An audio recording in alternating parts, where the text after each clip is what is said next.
Now, the problem is, if we give them $120 billion, you've got all the other countries that are in trouble there, which are Italy, you know, and Ireland, and Spain, and Portugal, who are going to come right behind and say, wait a minute, you gave them $120 billion, we'll take the same thing.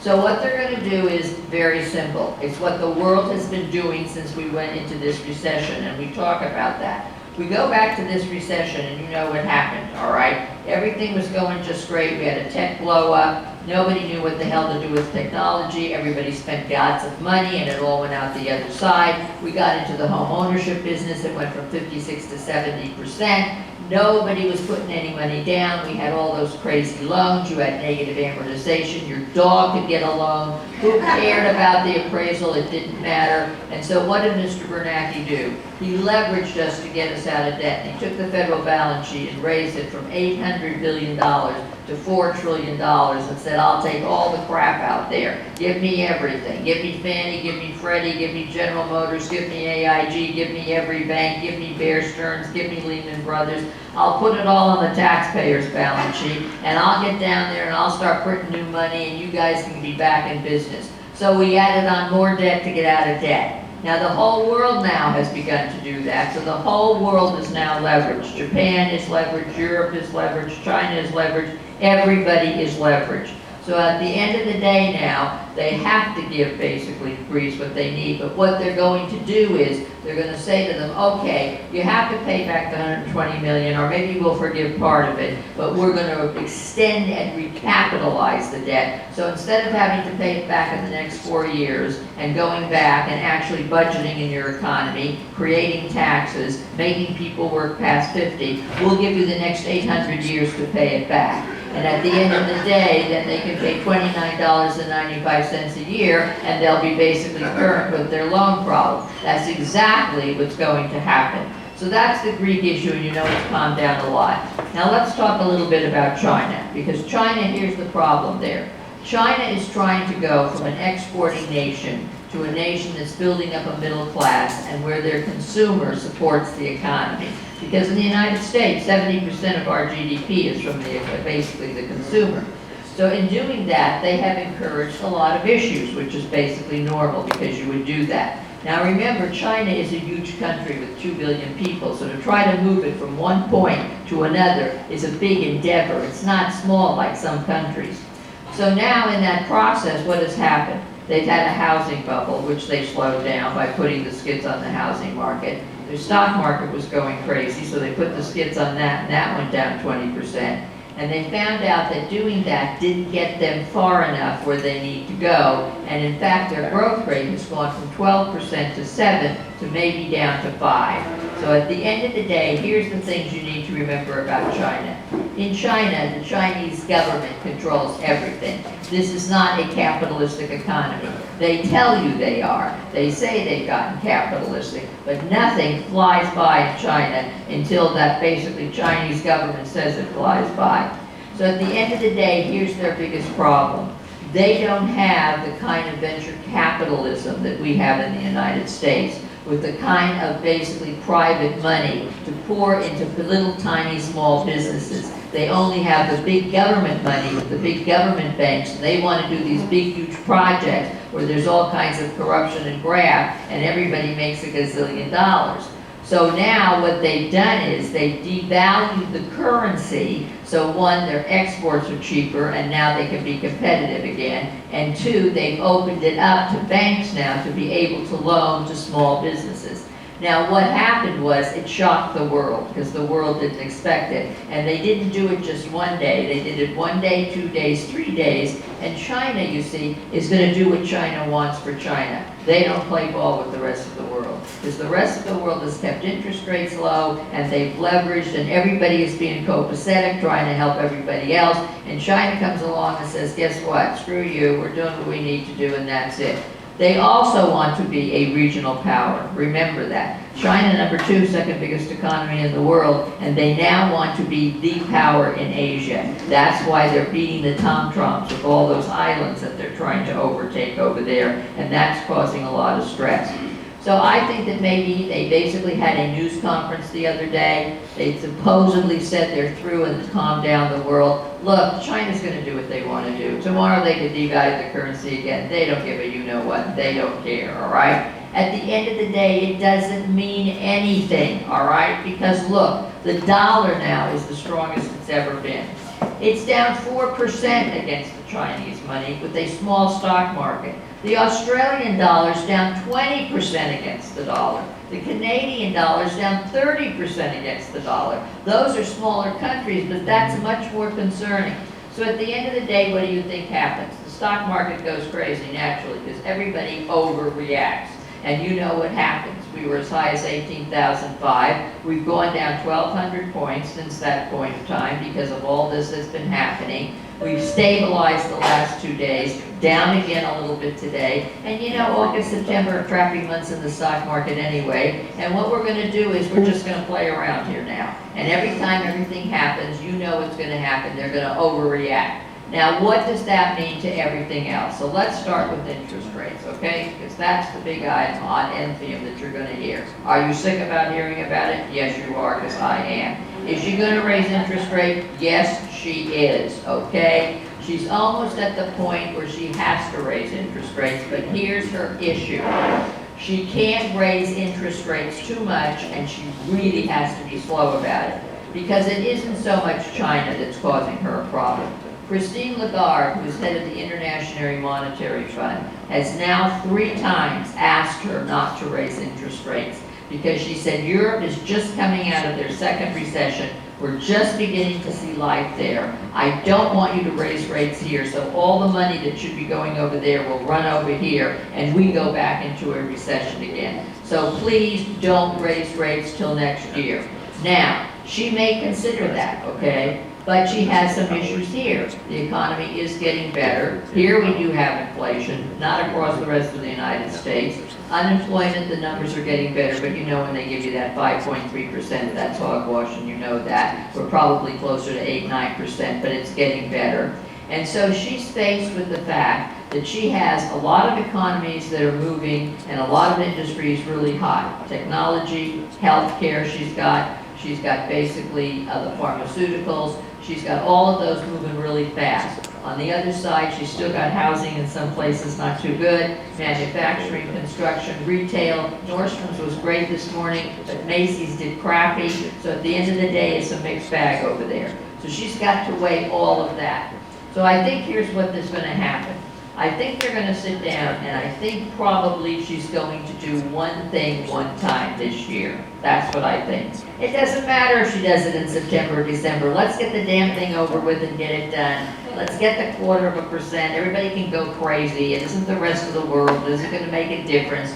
And I think she may do it maybe closer to December because they like to do things at the end of the year.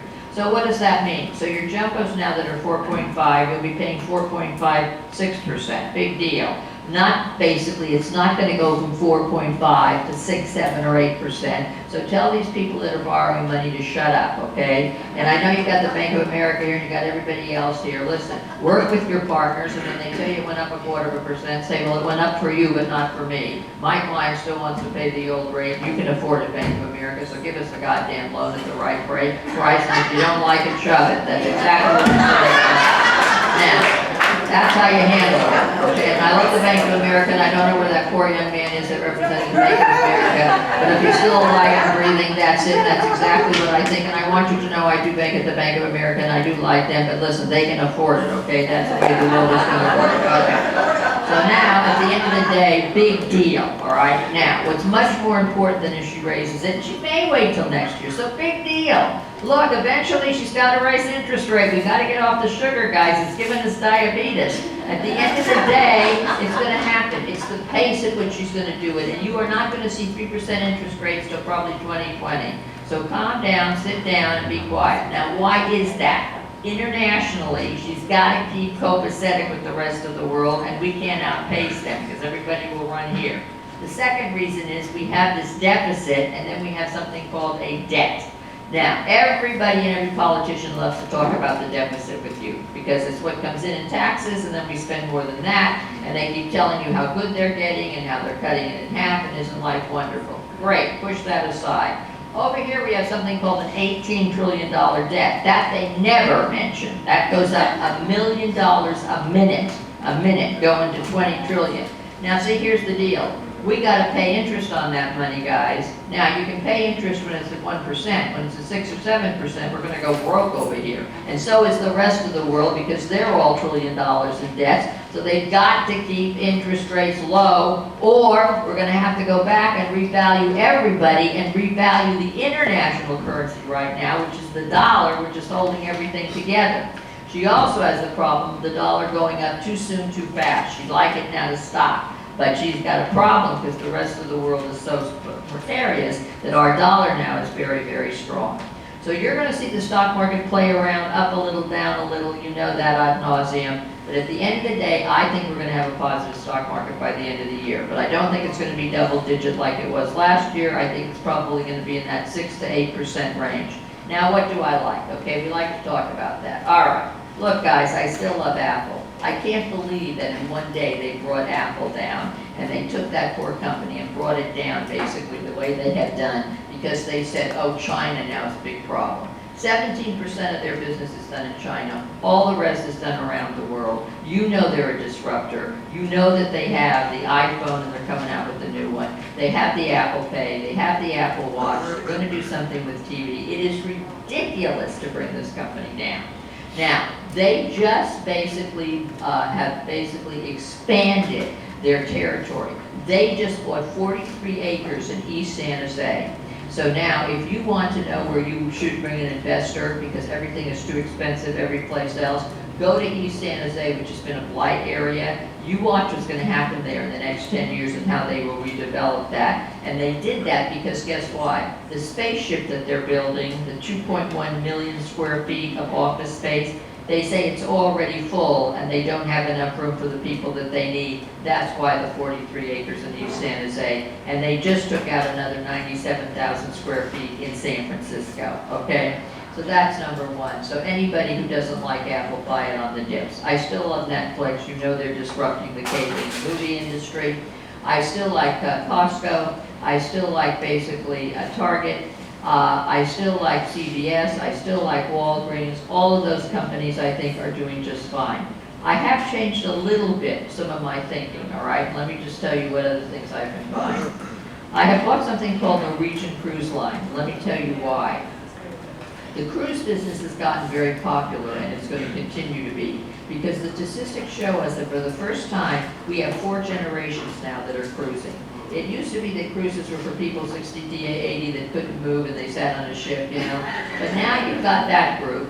You've got the basically 50 to 80-year-olds, the baby boomers who still want to rock and roll. You've got the millennials who want to get out there and see the world and have the money to see it. And then you've got all the Disney cruise lines, which you know now Disney now is cruising all over. They cruise in Eastern Europe, Western Europe, they cruise in the Caribbean, they're going to be going to Hawaii, they're going to Central and South America, and they have all these families which basically take all their children on these wonderful cruises, and you go all over and all around.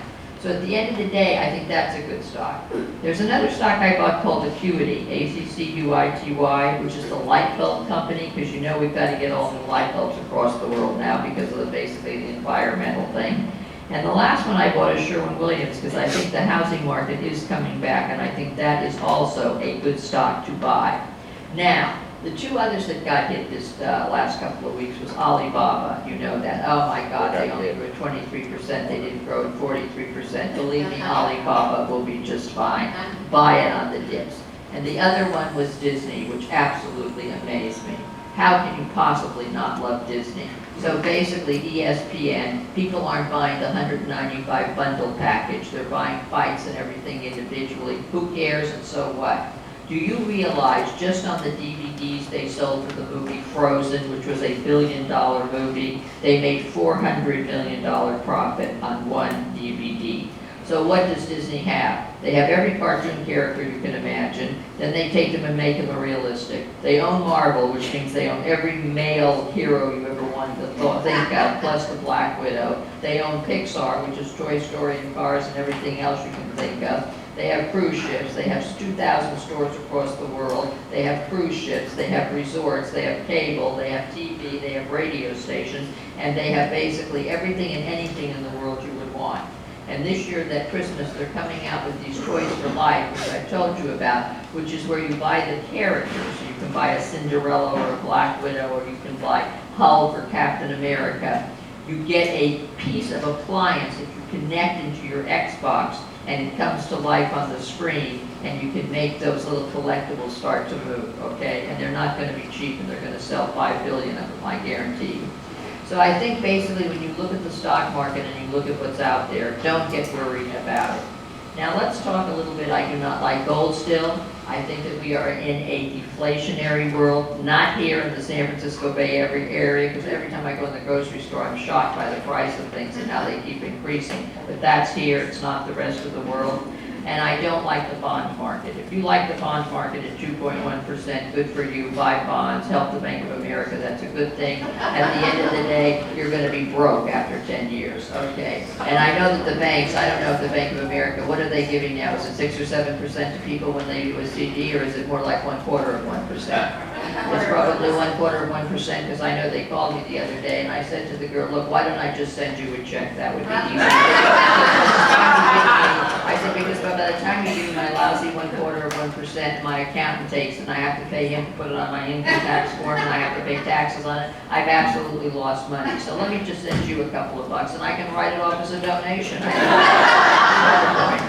Okay, now I want to talk about Silicon Valley and why you have this great market and why this market is going to continue. I gave you something here that absolutely you need to show to people, all right? And this will tell you exactly why. It's pretty simple. We are growing here at 6 or 7%. We basically have income levels that are basically above and far everybody.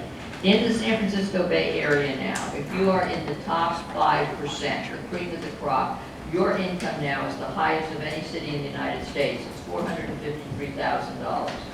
If you are at the bottom rung, okay, and you are at the bottom, it's $24,000. So there's a big gap, we understand that. But with this economic revolution that we're having, this is exactly what's happening all over the world. Because of technology, productivity, the kinds of jobs that are going to be needed, the fact that there's part-time and full-time, we're seeing all over a gap between lower-end worker bees, very high-income people, and the middle fell apart, and I don't know where in the hell it went, but nobody wants to be middle class in America anymore. Everybody wants to be at either extreme, and that's the way that you are.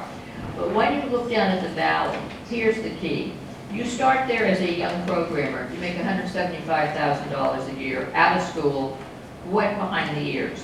You're married to an attorney who's a junior partner. He makes $180 grand a year. You're at $300 and some odd $1,000 a year before you even start.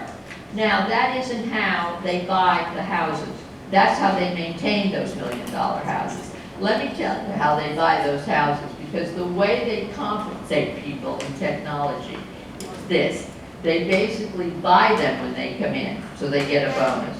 And then every year, at the end of the year, they either get stock options or bonuses, and that's what they're using in order to buy all this expensive quote-unquote property that we have. Now, how can they afford to do that? Well, just look at these statistics. Basically, Google is sitting with $64 billion in cash in Silicon Valley. Amazon, which isn't even based here, $17 billion. Cisco basically has $52 billion. Apple is sitting with $155 billion. And basically, eBay was $6.3 billion. Now, if you add up non-financial companies in the United States of America and how much money do they have sitting in the United States, it is $1.3 trillion as of last year. 4 of the top 10 of those companies, guess who they are? Apple, Microsoft, Google, and Cisco. And oh gee, they all happen to live here and basically be based here too. Now, M&As up 66% this year, already at $1.1 trillion. Now, what happens in a merger and acquisition?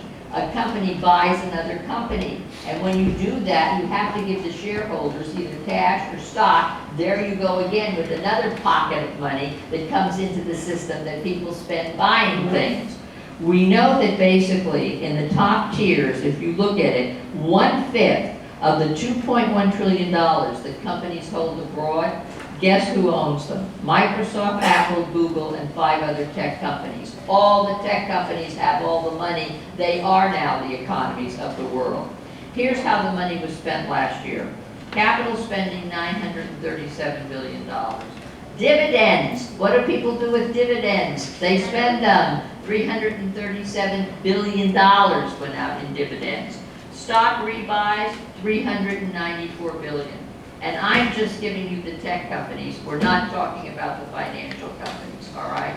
So when you look at Silicon Valley, they have more money than God. They're going to continue to spend it. They're all buying up all the land they can around every place. They're taking every space they can find in San Francisco and every place in between. They're coming over here and taking up space. They're moving up to Turlock and Manteca and all those places where they're going to manufacture, and they're bringing that all back. Now, we know that manufacturing and all that's coming back. How do we know that? Because China may basically devalue their currency. They may lower the cost of their basically imports to us, their exports to them. But here's the thing. You have a group of people that they don't want to wait for something to be delivered for 5 days. They want to buy it. They want it on their doorstep in the next 4 hours. That's tough to do when you're getting it from China. So they're going to be putting plants here because that's how they move things very, very quickly. Look at what just happened to Facebook, and I love that stock also. They now have divided their company into 2 different sections.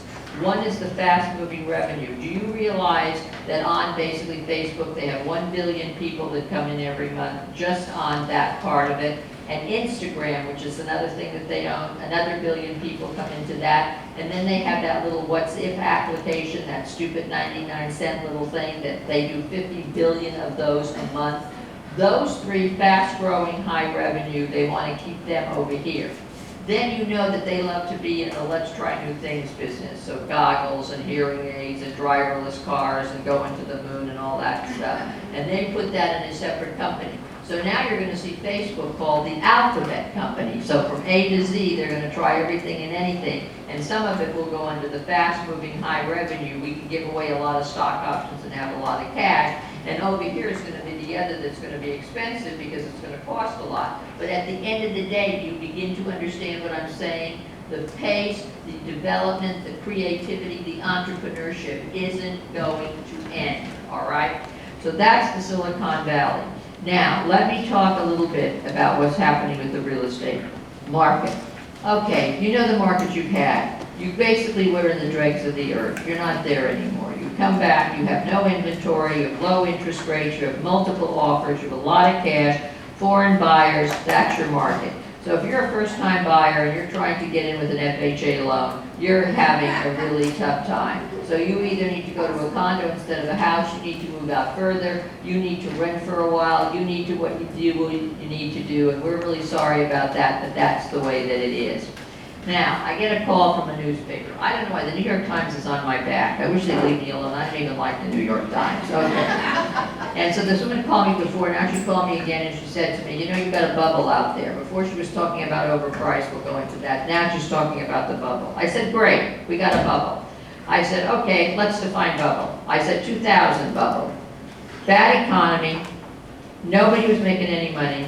We were going into a recession.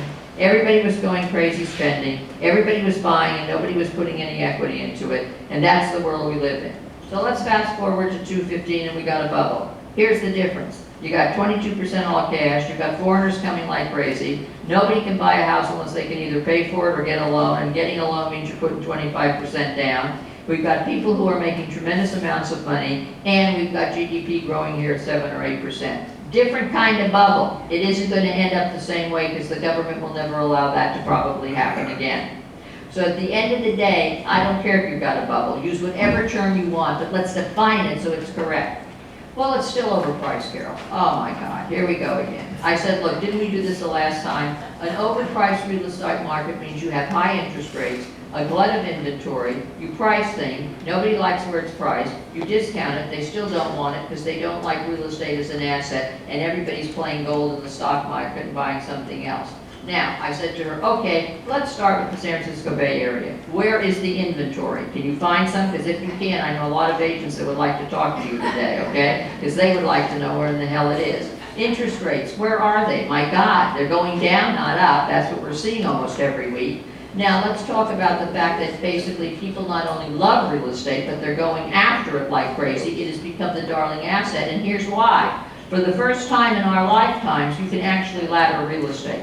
So you could always ladder bonds, you buy a bond, that bond comes due, you sell that bond, but then you buy 2 bonds, and now you're starting to ladder bonds. Now you can do that with real estate because you can buy something, when you sell it, you don't have to basically sell it and take all the money. You can sell it or keep it and rent it and get cash flow day one and buy something else with the appreciation you've gotten in real estate. Now you got 2 pieces of real estate and you're starting to ladder it. So you get money going in because of low interest rates, you get money going out because of appreciation. That's the first time that's happened that I can remember in forever. So I said to her, it is not overpriced. I said, we have an expensive real estate market, but let me try to tell you something. I just came in on Sunday night from a trip, a business trip, where I gave 11 speeches in 7 countries, all right, in about 18 days. Oh, God. And I was all over the world. Okay, so where was I? And if you think there's a recession in Europe, I don't know, it missed me because I couldn't find it. I was in Stockholm, I was in Copenhagen, I was in Helsinki, Finland, I was in Tallinn in Estonia, I was in Russia, I was in Germany, and I ended up in England in London. If you think it's expensive to live here, go to London, all right? When you go into a Starbucks in London and you buy a muffin and a cup of coffee, it costs you $20 American to buy that. So now, I brought my family with me. Now, I put them on a Disney boat, okay? Because I wanted them to follow me around because I have grandchildren that are young and I'm not schlepping them all around Europe like that, okay? So they're having a great time, and I would go on the boat to visit when I got to the city where we would meet, and if one more Minnie Mouse comes up to me and says to me, oh, you're tiny, you could be a Minnie Mouse, I'm going to belt that person. Okay. I have been minimized and Mickey Mouse till I wish I could die, all right? They are so smart on that boat because they treat you beautifully. The food is free. They'll give you as much ice cream and Cokes as you want. But everything else that you do, every picture with every character, all right? Everything you touch costs money, all right? And of course, I have 4 grandchildren running around spending my money like crazy, all right? So we get to England, and I say to them, look guys, the romance is over now, because that's where we ended up, and we spent 4 days there. And I said, guess what? We're eating at Subway, we're eating at Kentucky Fried Chicken, you'll love McDonald's, Pizza My Heart, big deal. That's where we're eating, because everything was so expensive. I ate one night in my hotel room by myself, and it cost $100 American to do that. I was staying at a hotel called the Mandarin Oriental, and next door they were building an apartment house. The top unit sold for $210 million. Now, what has inundated London is basically the Muslims that are very wealthy from the Middle East and the Russians, and they are spending money like you cannot believe, all right, and they have it to spend. So I said to this woman, go live there because it's very, very, very, very, very expensive there compared to here, which is basically just a market that's basically holding its value and showing its value. So you have a market now that I think this summer people are saying to me, Carole, it's slowed down a little, it's kind of slowed down a little. And I said to them, it hasn't, that's the wrong word to use. The word you should say is it's taking a breath. Because here's exactly what happens. Now let's go back to Silicon Valley. We said these people get bonused at the end of the year and they use their money to buy things. So if they get bonus at the end of the year, last year, January, February, March, and April, you had the big glut of them all coming out, and that whole first round of buyers bought everything that was out there that they could find. Now they're in the middle of the year, they're just getting their incomes, they're not getting bonus. At the end of this year, they will be well bonused, and you will move into next year, and you will have a very, very active market again. And you're going to have an all-cash market, okay? A lot of it, 22, 23%. The other thing that you're going to have now, and you're going to get more and more of, is foreign buyers. Because look what's happening. Everybody in London wants to get out of there. And and they want to either come to Spain or they'll come to the United States. Everybody in China, believe me, now with the devaluation, wants to get the hell out of there as fast as they can, believe me, with their money. And you now have 300 Bitcoin companies now, and so it didn't work well as a stock, but Bitcoin, this internet processing payment system, is going to work pretty well for real estate. It will get regulated, but it's a way to go. Transfer your money into Bitcoins, move it across the continents, get it over here into a Bitcoin company, and then bring it back into dollars, and then you'll be able to buy real estate much easier than having to try to do it now and get it here in advance and all the problems and all the restrictions that you go through. Now, let me talk a little bit about where I think real estate is going, guys. Like we've talked about Uber being a disruptive industry, and we've talked about Netflix disrupting cable, and we've talked about Spotify where people are now willing to pay for radio, and we have all these industries now that are disrupting what was, and we're moving into a new world. And it's the third phase of an economic cycle, and you need to get on the program. I don't care if you like it. You got to be either on the bus or you're going to get run over by the bus.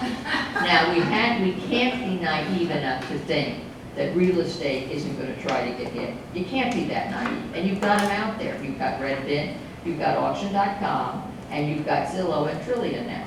You know Zillow and Trillion now are advertising on TV to the consumer, and they have an application on the Apple Watch now that allows people to put in an address and get all kinds of information on the property so they don't even need to call you on your stupid sign, okay? So at the end of the day, we know they're doing that. Let me tell you where it's already happening and what is already happening. Let's go back to this world called listing. You're not listing real estate anymore, whether you realize it or not. It's required because your MLSs have a box that says to you, you can't be up here unless you put in a list price. Okay, let's go look at the MLS, and I'll bet you 80% of the prices that are listed there are not the right prices. They're either too little, too much, they don't know what they're doing, they market, they did it, but then the market moved, and so you know what? You're not in that business. You should be in the business of selling, not listing. That's number one. And you know what? You already are in the auction buying business, whether you realize it or not. Because 25 to 30% of your business is all bidding and auction against a piece of property. So you're already competing with the onlines because that's what they do. So instead of fighting it, get with it, and you bring something extra to the table. You can do auction bidding, but you're here. You can talk to them personally. You understand all the rules and regulations. You'll write all the contract. You'll do the disclosure. You'll keep them out of liability. And that's what we're in. So we are in an auction bidding market, and that's a great market to be in, and I'll tell you why. Let me give you an example.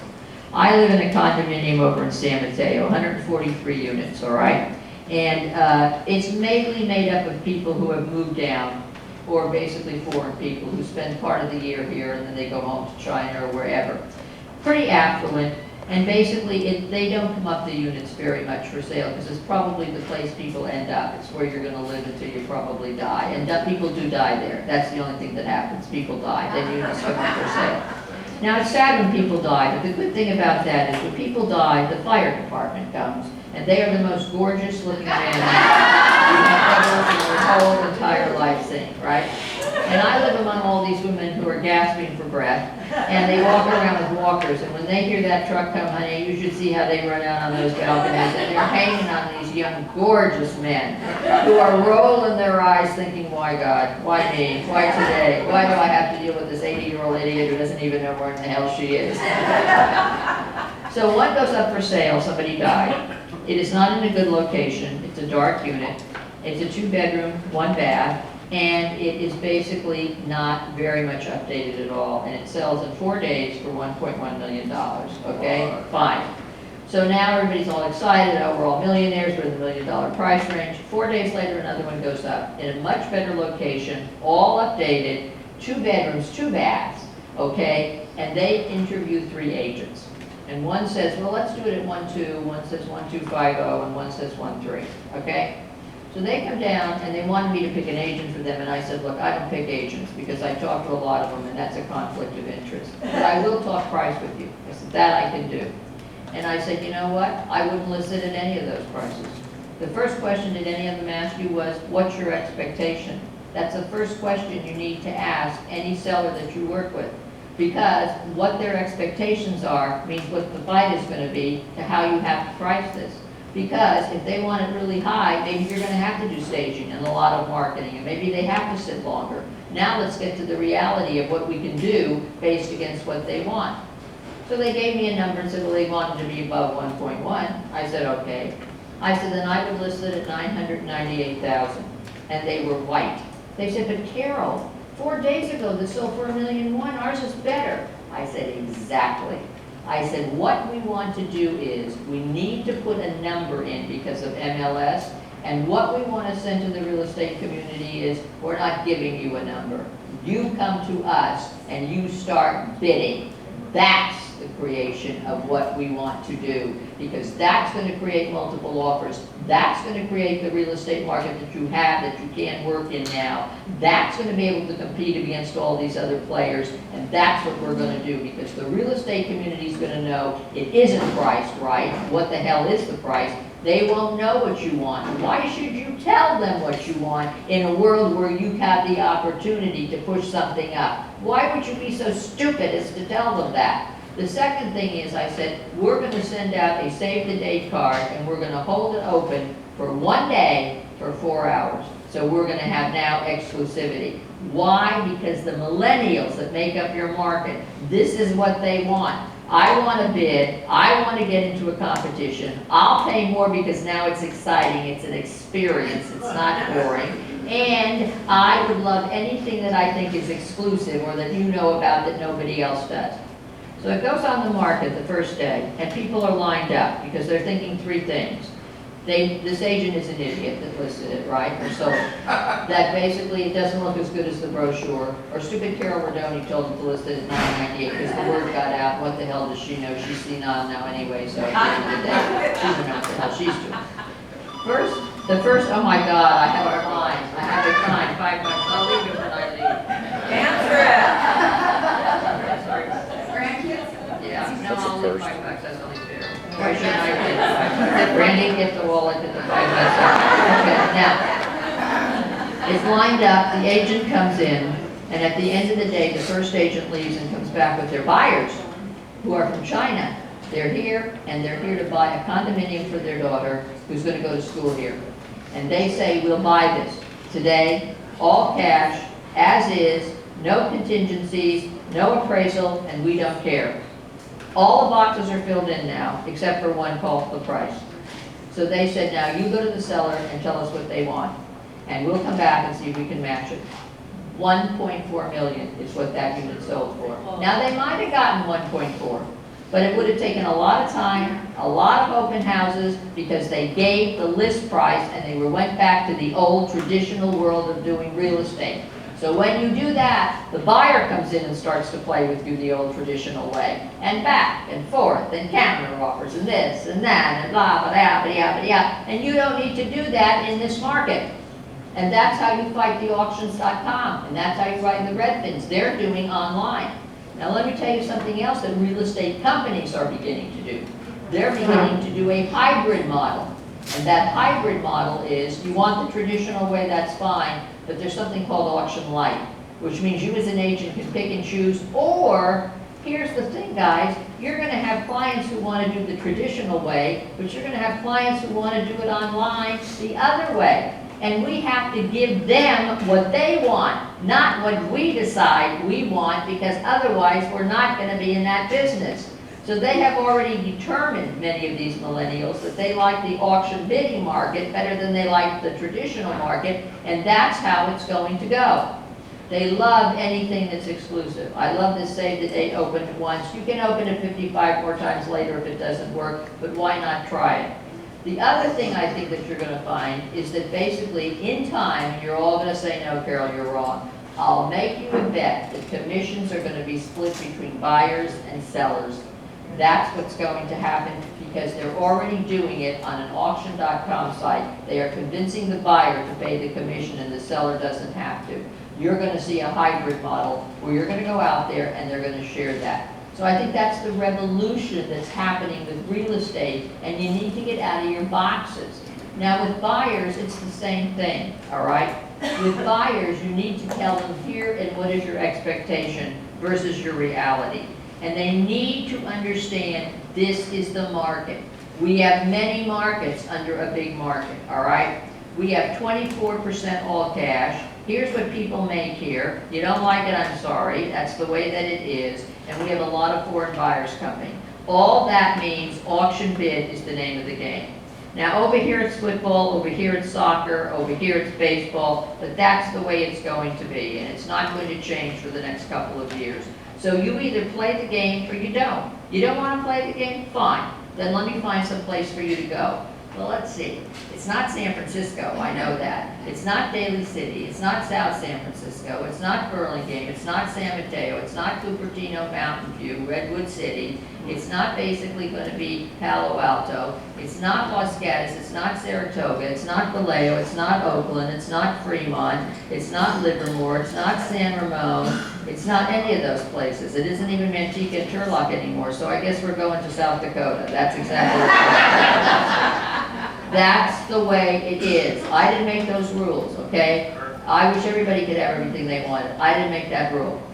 So she comes to me, this woman that lives in my building, she's a real estate agent, and she says to me, there's a property that was listed for $1.6 million, and she said that he is all cash, and this is the third deal she's done with him, and he's in his 60s, and he thinks he's going to win at the table.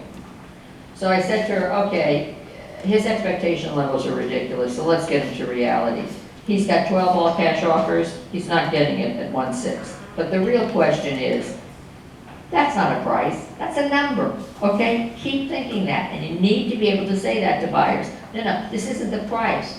What's the price? I don't know, it's a number. You're gonna have to move with your guts now. It's just a number. In fact, it's the wrong number. That's what I'm trying to tell you, and you need to say that to them. It is absolutely the wrong number to confuse us. That's exactly what's happening. Why should I tell you what I want for something if I know you can pay more and you're willing to do that because there isn't a lot of it and you have a lot of cash? Am I stupid enough to tell you? You tell me. And then we'll start talking. Then we can barter. That's the way it should be. So she says, okay. She goes back. She gets him to 1.9. And she comes back and she says to me, I'm very happy and I'm very confident that we're going to get it. I said, no, you're not. Oh, Carol, she said, don't say that. He is going to be so mad. I said, because here's what's going to happen. You got 12 all cash offers. Some of them are going the way of the wind because they don't get it, right? I said, in your gut, what do you think that house should be? She said, at least 1.8. I said, so you're already at 1.8, right? Okay, fine. I said 1.8, 1.850, 1.9, 1.950. And somebody's going to take that one, and you know what they're going to do with it? They're going to make it a 2.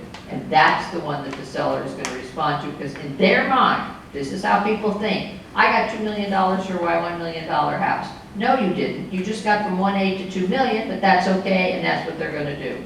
And that's exactly the market that you have.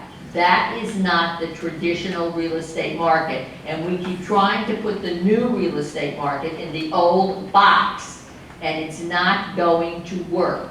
So you need to think, put a value in because the stupid MLS demands it. That has nothing to do with the price. You are not in the listing business, you are in the selling business. On the buyer side, you are not in the shopping business, you are in the buying business. And if they don't buy today, here's what's going to happen. It's going to go up in value, they're going to need more income, they're going to need more money, and so what have they accomplished for themselves? Absolutely nothing. They need to understand that we have millions of people coming into this area over the next 20 years. We have basically 1.1 million new jobs that are going to get created. You have companies sitting with $155 billion in cash. Oh yes, they can afford to pay that. The top 10 tech companies, which I gave you, and I just want to read this, listen to this.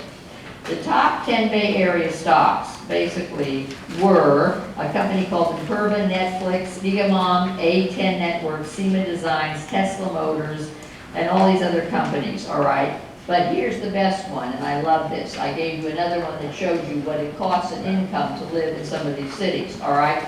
So we have a golden area with platinum real estate, with absolutely one of the best real estate markets, and I just gave you the July printout so you can see by county what everything is running. So at the end of the day, that's the way it is. So take advantage of it. Take advantage of the fact that you want to learn to do real estate the new way, because that's the way it's going to end up anyway in the next 5 years. And the traditional way is going the way of the wind. All right, let me talk appreciation for a minute, and then I'll shut up. What do I think about appreciation? Appreciation could be anywhere from 5 to 20%, okay? When you have multiple offers, you know the formula. You got to get the gut price, and then you can basically, if it's single digits, add 5 to 10%. If it's double digit that you're going against, you can add basically 10 to 15 to 20%. It just depends. That's the way the world works, depending upon condition and location of the property.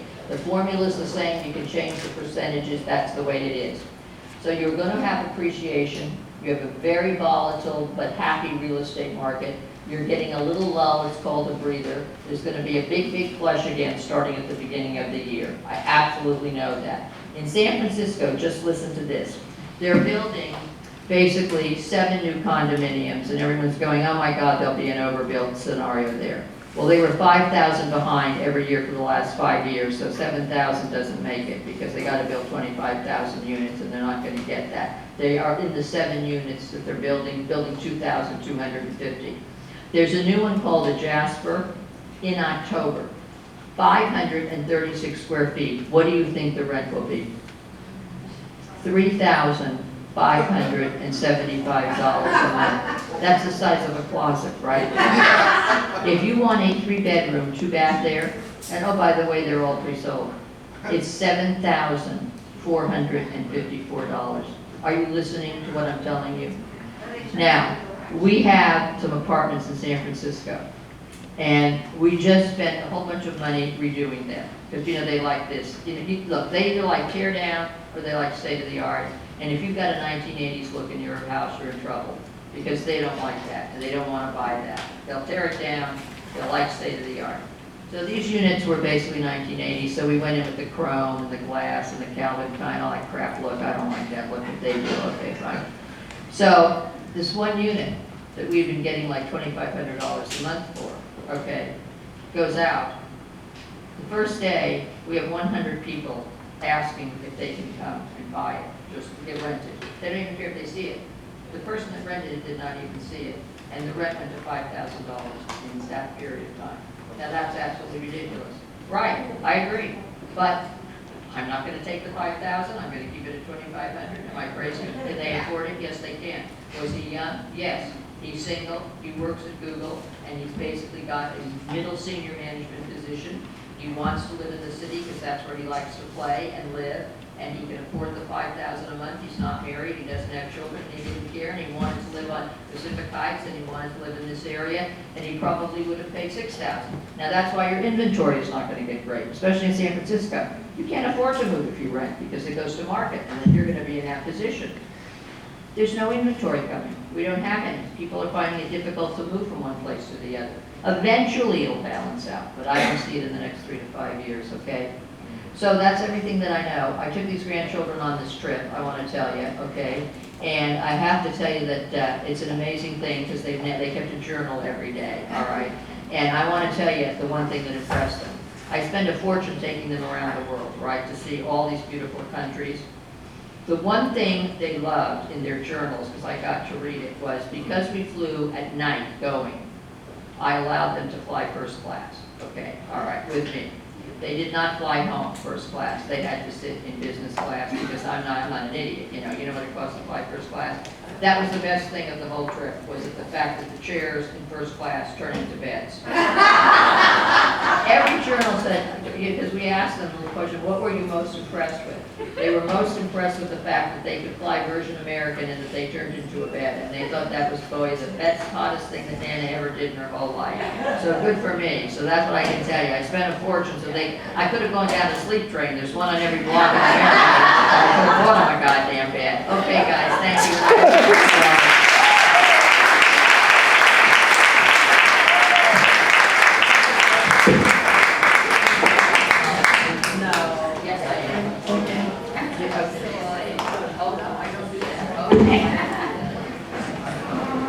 Always a hoot and always a